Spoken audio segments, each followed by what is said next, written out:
It's time to take a ride on the Steelers Afternoon Drive with our co-hosts, Alan Saunders and Zachary Smith.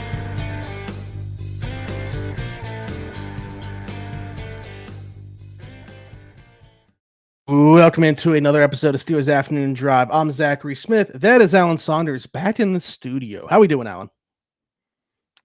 I'm doing good, man. How are you? I'm doing all right. I don't know if you had the rain earlier and sent it my way, but it's passing through time of recording this. It looks bright out, but it literally was almost like hailing just like 3 minutes before we started recording this. So it's passing through my way now. Do you have some rain out your way earlier? It literally just started raining here too. So okay. We're just all good at the same time today.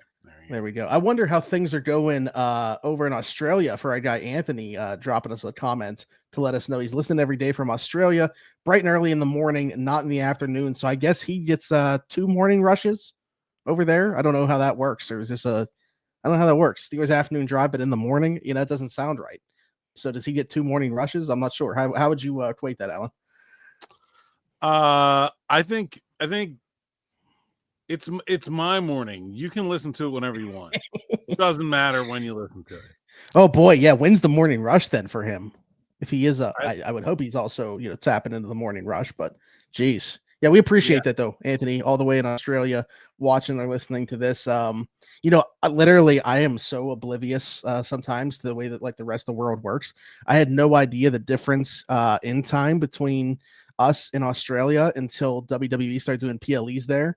And it was like, 5 a.m. here or whatever. And it was 8 p.m. That was like there. Like when they had the Olympics there, it was really awkward to watch things. I remember. Yeah. But anyways, Anthony, we appreciate that. Alan, we obviously have some great questions from the YouTube community we want to get to, but there was a couple of topics that I wanted to bring up first and foremost, a couple of things that were put on my radar. One, a Twitter DM that I got, and the other one watching another podcast, and some takeaways that I had from watching that. We'll start with the DM that I got, though. Obviously, a lot of people talking about the Jalen Ramsey thing now, waiting for the fallout of that, whether it is Pittsburgh or wherever he ends up going to. Somebody DM me, though, I thought was a pretty good point worth bringing up on here. Never going to complain about getting a better player and shoring up things for them. Jalen Ramsey certainly would help this team. But if you were going to look for a position that could use some shoring up and help, the person that DM'd me this, let me see what their name was here just to make sure. It's just YNZ412. So probably just a Pittsburgh sports content account. Said they would look at offensive tackle before they looked at corner. Obviously some questions about Broderick Jones transitioning to left tackle, and as high as we are on Troy Fautanu, we saw how many snaps of him last year before he went down with an injury. So, what do you make of that comment? What's your thought on it? And are you in agreement or disagreement with what he had to say? I agree. I mean, I think I like Corey Trice better than I like any of their backups along the offensive line. I think, like, if you're talking about positions where they don't have very much depth, I think tackle jumps right to the top of the page. Wide receiver, they don't even have starters. So, like, let's get there, right? Like, they don't have a second outside wide receiver. If you get a wide receiver too, I don't hate Calvin Austin, Roman Wilson, and Robert Woods, and Ben Skoranek is 3, 4, 5, 6. I feel okay about that. It's like the depth is there at wide receiver. It's the lack of a starter that's an issue. Places that need depth, tackle, man. Like Broderick Jones working out at left tackle is no sure thing. Troy Fautanu, I'm not so worried about the knee injury from last year. It was a freak accident kind of thing on the opposite knee that he has had problems with in the past. But he has had like some knee problems in the past. And just, I think he's going to be good. I actually have a lot of faith in Troy Fautanu, but I just don't know how much I trust Calvin Anderson to play, a full season should something happen early on. I think he can be fine as a stopgap solution. But I don't think he's the kind of run blocker they want. Did it surprise you, their approach this offseason with not adding somebody that, could have moved into one of those tackle spots should something happen, because, especially with Andy Weidl's background and what he built or was part of building in Philly, like, and I'm not saying that this is obviously like a solely on him or anything like that, but we've talked about the emphasis that they put on the trenches, like drafting them early and often. I would have thought that would have been, something that they really wanted to shore up, at least from a depth perspective in free agency this year. I totally agree. I mean, look at the depth last year. Last year, Broderick Jones or Troy Fautano, I guess you'd say Troy Fautano was a backup. You had Nate Herbig, a very experienced veteran, trying to hold off Zach Frazier. Like that's really good depth. I would not say they have really good depth on their offensive line right now. I like and Mason McCormick was a backup because James Daniels obviously Mason going in. McCormick was a backup, right? Yeah. So like, I think there's, James Daniels, right? I forgot about that. Yeah, McCormick, Herbig, and Fautanu to Spencer Anderson, Max Sharping, and Calvin Anderson is a big downgrade to me. Like and I like all those guys, but that's a big downgrade. I'm sorry. Like it's just not, it's not anywhere near as good. The starters might be better, but it's not anywhere near as good. And then the other one I look at, very thin at tight end, in my opinion. You have Pat Freiermuth, a good starter. You have Darnell Washington, a good number 2. I don't know how much they trust Connor Hayward to do either of their jobs. He's an interesting piece, but he's like a utility piece. He is not a replacement to either of those guys. If either one of those guys gets hurt, there is no replacement for them on the roster. That's a big problem. There's basically no depth at tight end. And so I think tackle, guard, and tight end are all places where I like the depth. If Joey Porter gets hurt, I'm plugging Corey Trice into that hole and saying, I think he can do 80% of that job. Like I don't. And then if Darius Slay gets hurt, I think Brandon Echols, like is he going to be as good? No. Is he going to be good overall? Probably not. But like if that's your fourth corner, I don't know. I don't think that's a position of dire need. Now the slot, probably could use. I think it's reasonable to not feel good about a second-year former undrafted corner just being gifted a starting job. I agree with that, but I don't think outside corner depth is really an issue. Yeah. We know there's a lot of people in the fan base that like age is everything for them. Asante Samuel Jr. is still just 25 years old, which is crazy to think about. I know the injury is going to be a big thing from him. If he can get over that hurdle and get cleared, though, I mean, that's seems like the type of player that a lot of teams, a guy in a second contract that's still only 25 years old, would certainly be coveted. I also want to give a shout out to my guy, Donald Tillman, that's been in the comments here, because going back to free agency, he's been mentioning Mekhi Becton, and he got back on this train, and that kind of played into the offensive line conversation. Now, you mentioned that name obviously as well. Now, it didn't need to necessarily be that big of a move, in my opinion, like a starting level player like that. But, I mentioned Makari, who was with the Ravens last year. It's like a guy that could offer some guard tackle versatility. That would have been the type of player that I thought they should have been adding. Like, I didn't think it needed to be some needle mover at one spot, but a guy that offered them some flexibility to move around a bit. I thought that would have been the ideal way to go, because I'm in agreement with you. Like, for as encouraging as some of the tape that Calvin Anderson showed in that playoff game when he had to play in a pinch, I don't know that if I feel comfortable, should Broderick or Troy Fautanu go down, that he can take over one of the tackle spots. Yeah, I'll go even a step forward and further. It was not a sure thing that they were just going to let Mason McCormick keep that starting guard job. Like, he was okay last year. Like, was he an above average starter? Probably not. And look, and certainly not dominating compared to his expectations. Absolutely. But like, if you're a team that wants to hang their hat on running the ball, it would not have been crazy to bring in a guard, start that guard, and then let McCormick take over for Seumalo next year. Like that would not have been crazy at all. Okay. Yeah, that was, I think, the case that would have been made right for Mekhi Becton.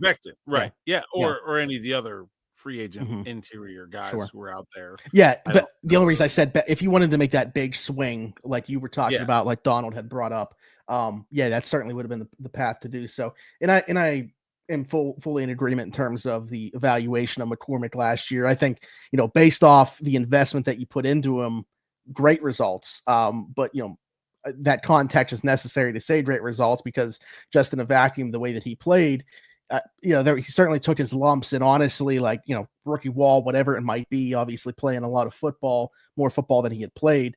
I think this, the back stretch of last season, he really looked like he was certainly taking more lumps than he was earlier on in the season. So, but yeah, I mean, I think another investment in the offensive line certainly would have been the way to go.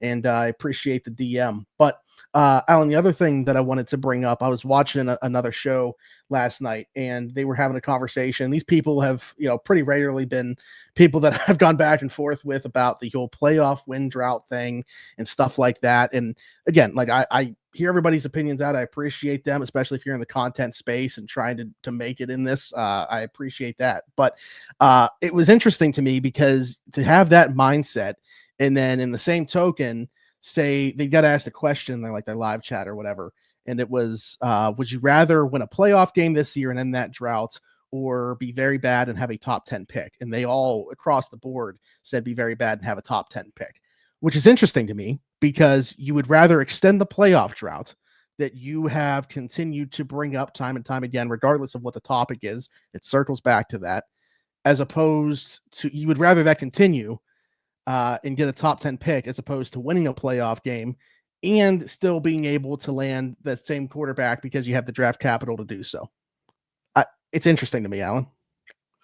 Interesting is not the word I would have used. Stupid. Stupid.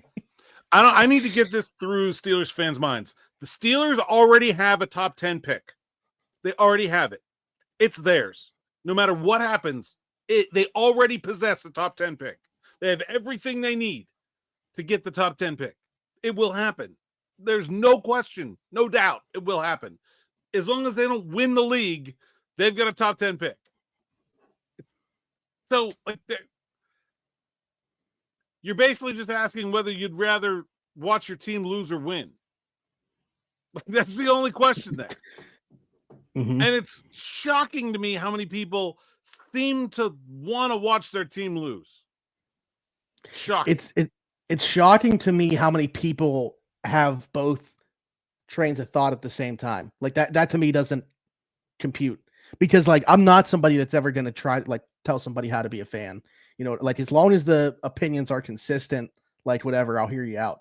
I just don't understand how you can be on board with continuing to bring up the playoff win drought and also say you want to lose a bunch of games this year and not even have a shot to win a playoff game. I don't understand it, because you're going to have the same conversation again for another calendar year. And I understand overall it's about landing the quarterback and long-term results. I think both are possible. I think both are very possible in 2025. Not very possible. Both are possible in 2025.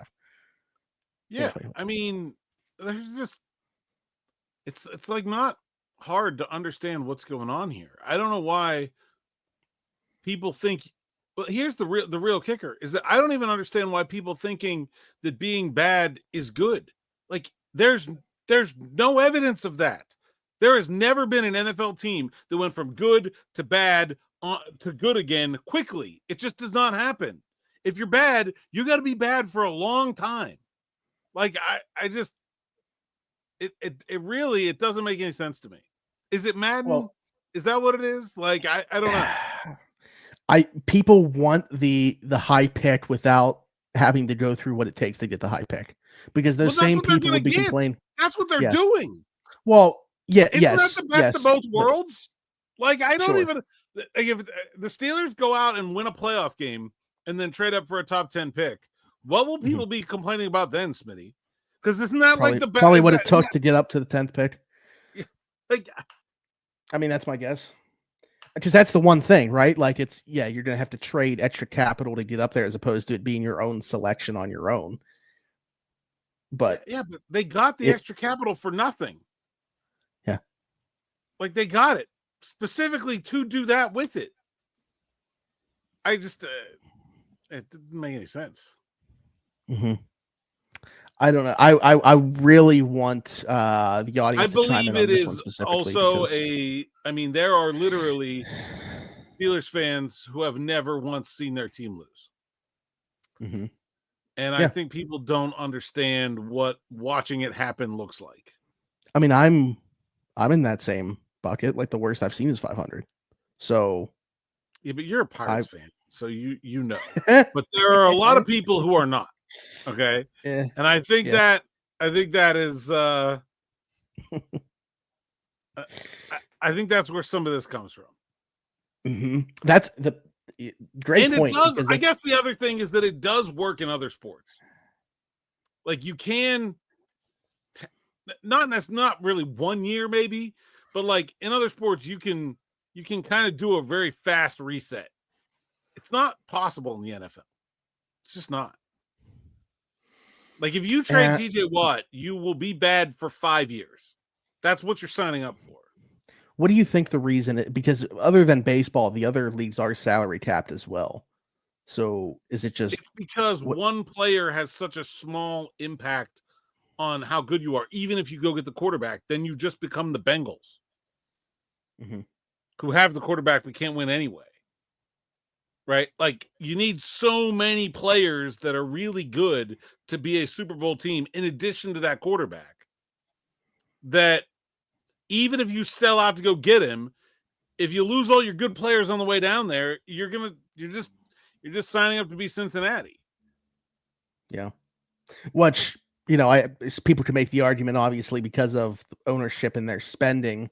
They're kind of doing a disservice there and should be doing more, obviously, within this window. But so even if you want to use the example of like the Bills or Ravens, sure, they're winning playoff games, but they haven't won that big one with the guys that they have at the quarterback position, despite their individual success. Yeah, sure. Yeah. I mean, they've Lamar Jackson, Josh Allen, and the collection of garbage that the Steelers have had at quarterback have won the same number of Super Bowls the last 10 years. Like,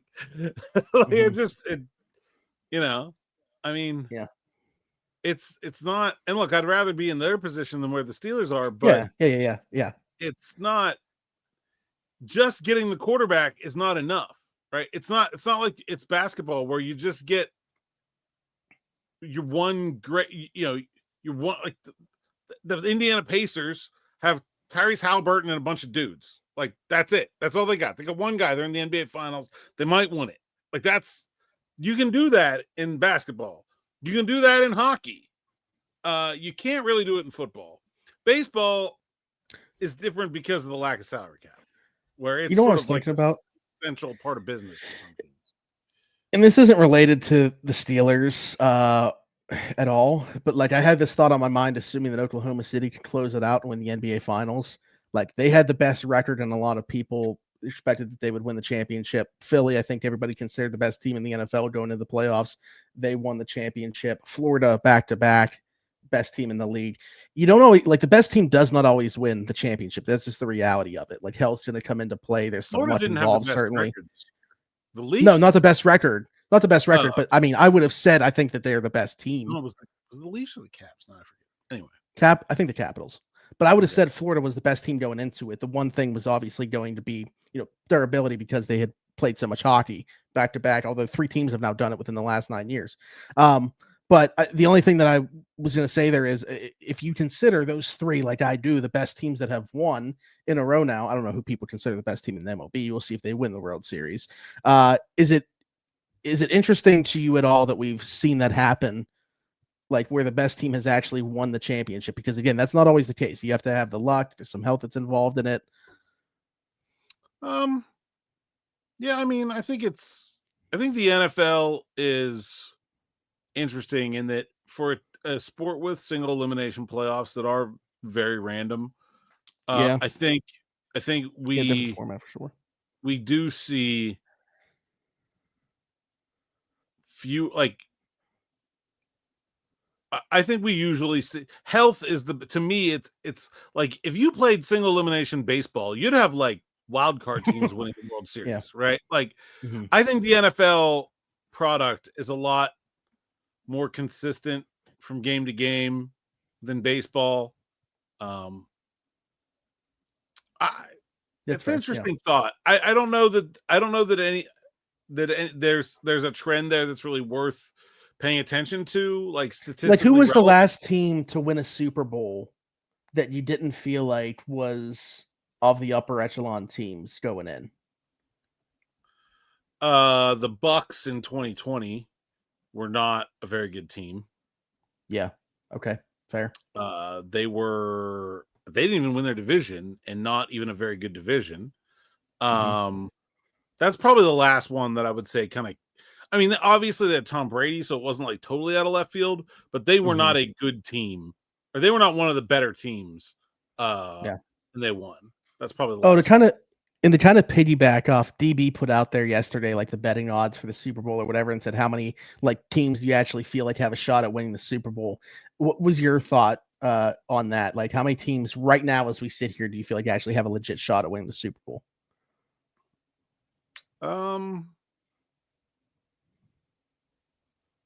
Probably about like 7 or 8. Really? Okay. I'm at 5 right now. Well, see, I think the NFC is basically like somebody has to play Philly in the NFC Championship game, and they'll have whatever a 1-3 shot of winning that game almost no matter what. So, like, I think you have to expand the field a little bit. Nobody in the AFC besides Kansas City, Buffalo, Baltimore, maybe Cincinnati. I don't even think Cincinnati. I'll be honest. I don't see it. No, I don't. No, I'm not including them. I mean, like we'll see what ends up happening. If Trey Hendrickson's not going to be there, certainly not. But like, I even with his inclusion, he was there last year. I expect him to eventually be there. But like, So, I mean, do we think going from Lou Anarumo to Al Golden with that defense is going to make like that drastic of a difference? I guess I'll include Cincinnati just because I think if you have the offensive weapons, you have at least the ingredients. And then obviously Philadelphia, Detroit, Washington. I don't expect Washington to be there, but they certainly have a chance. And then I kind of feel like you have to include like the Rams, 49ers, Packers, and Vikings are all not that far away from being the second best team in the NFC. Like the Lions will probably take a step back this year. So like I could easily put any of those teams in the NFC Championship game.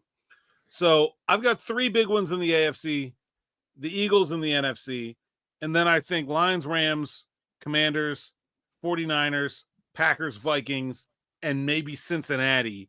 You could include as like a second tier where like these guys clearly are not the favorites, but it's at least possible. Yeah.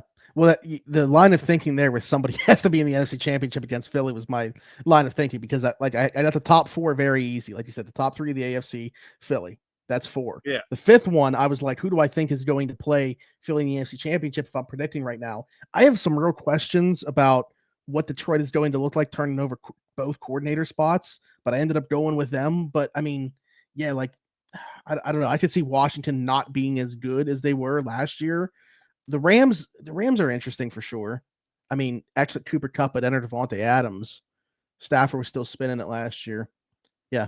But I don't know. I'm at 5 right now, but I'll be curious on the comments from that as well. Speaking of comments, the next group below that group for me, Minnesota's like right on the line. Maybe I shouldn't include them with that group because I don't know how much I trust JJ McCarthy. I'm retconning Minnesota. Yeah. No, Minnesota's off the list. But they're with like Houston and Los Angeles as like teams that could win a couple playoff games and get spicy. The Chargers, Los Angeles. But like they're not going anywhere. The Cowboys, like yeah, they could win a playoff game or two, but like they're not really going anywhere. And then I have no faith in anyone else. I wouldn't even pick another team to win a playoff game, probably. Yeah. I almost went with this question from Mr. Dan, but then I noticed it said morning rush question. We'll leave it for that. Young Banks said, what if Ramsey plays outside when there's 2 corners on the field, but then would move into the slot and nickel packages? I mean, you're presuming Ramsey's better than Darius Slay, I suppose. I mean, okay. I guess that works. Is that worth a draft pick and $20 million? Yeah, that's the question. There's no question that Jalen Ramsey would help this defense, but is the way that he's going to help them worth whatever it's going to cost to do so? I mean, more so the money than more so the money than the draft pick, I think, would be. Yeah, I don't think the draft pick will be very much, but yeah, I mean, I guess that's the that could be an idea where Slay only plays in nickel on the outside, and Ramsey plays outside and base and nickel and sub. Which again, I mean, those they play almost all sub package. So like, is coming to here's the thing: Jalen Ramsey's not happy in Miami.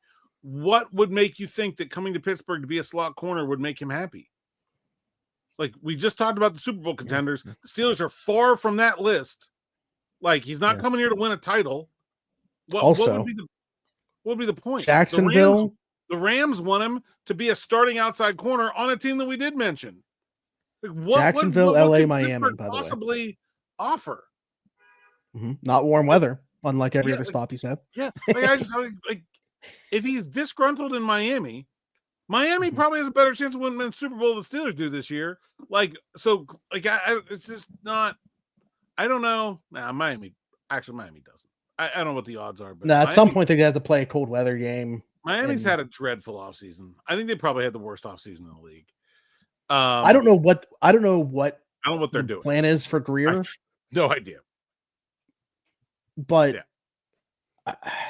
continue the way that they've ignored the offensive line when they know Armstead retirement was coming, gave new contracts to Tyreek and Ramsey before last season, just for both of them to have trade conversations surrounding them, and one of them certainly being traded. Apparently, it's odd. I don't understand what the plan has been there. I don't get it. But yeah, I mean, hey, that makes sense for Slay to play less. 34 years old, he might as well be 80. I could. That would be better. That would be an upgrade. I don't know that that's. I mean, $20 million is a significant amount of the money they could possibly spend the rest of the offseason. Yeah, I mean, we all know 34 years old is drastically different than 33 for Darius Slay. There's no way he could play. And Jalen Ramsey's 30, going to be 31. Like it's not like I just keep wanting to go back to the old guy for some 25-year-old. Yeah. Well, hey, 25. Already talked about it. Asante Samuel Jr. That's the guy. If you want youth, I had a question about him. Where was the one specifically about Asante? I saw the one about other free agents. It was.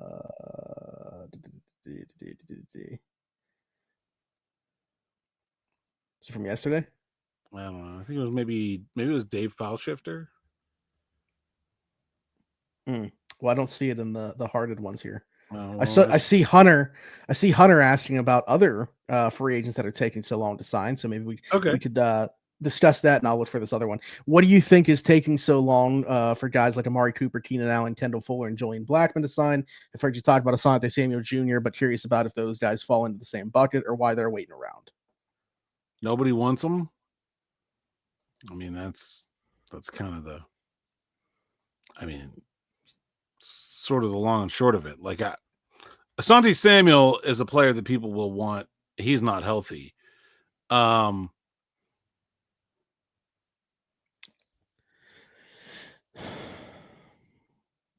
don't know. These are not people with people beating down the door to sign them. It's not like they're waiting or people are waiting for something. They don't have jobs. That's why they're out there. Yeah, I feel like this is kind of, I mean, not even like second wave of free agency, third, fourth wave of free agency. Like this is the point in the calendar where these guys typically would sign. Like as we get earlier into training camp, heck, maybe we to a point where when you are at this point where these guys are at, maybe it makes more sense to not even sign before training camp, wait for an injury to happen in training camp. Like that's when you can start to maybe be, I don't know if picky's the right word, or maybe you are more coveted once you see injuries start to happen and teams do come knocking on your door after seeing the roster they currently have. Yeah, I mean, you know what you're going to get if you sign Keenan Allen. I think teams want to look at other players that they have before they go down that road. I found this one about, I think that you were talking about here. From Dave, happy belated B-Day, Zach. Alan needs to dive deeper and summon his inner Adam Schefter to give us an answer why Samuel isn't already signed. There must be something we're not hearing. Beanie Bishop may have some limitations, but I'm interested to see him more after an impressive rookie debut. Very happy we have Slay, and not only is he still a phenomenal cornerback, but he's perfect to work with JPJ too. We might see Slay as a DB coach after he retires as a player. Slay is going in the media, my friend. I am 100 on this one because he is going to be really, really good at it. Like I'm already picturing it now where like he's on panels during the postseason once the Steelers inevitably either don't make it or play one playoff game. Yes. And he's going to be phenomenal. Yeah. We've actually talked about this already. Somebody asked about him being a coach. Like, and I don't get me wrong. I think that if that's the path that he wanted to go, but as you've mentioned, it's not a glamorous lifestyle to be a coach in the NFL. Somebody in the media where he's already in the podcast game, I could certainly see this being the space that he'd rather go. So I think he's got a couple avenues that he could go, but if I was a betting man, and I am, I would say he's probably going to go into the media space. Yeah, I would agree. As far as Asante Samuel, he's not healthy. Yeah. He's recovering from that neck injury, and has there been anything though, like him or his agent put something out in terms of a timeline that they expect that he could be able to start meeting with teams or take a physical, or has it been crickets? Because I haven't seen anything. No, I haven't seen anything, which tells me they know he's not healthy, basically. So it's June 19th. Do we think that he's going to be on a team come training camp? It's impossible to predict. I don't know. I mean, I don't know what his timeline is for recovery. As soon as he can pass a physical, somebody's going to sign him. Yeah. I guess my thing has been, is there a team that is going to be try to jump the line and be willing to sign him prior to, just to not have to be involved in the, sweepstakes with these other teams?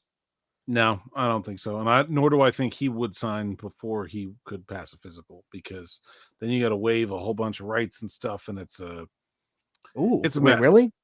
Yeah. You got to do the Jimmy Garoppolo thing where you swear I'm not going to sue you if I get hurt playing. And okay. Yeah, I highly doubt anyone wants to go down that road unless they absolutely have to.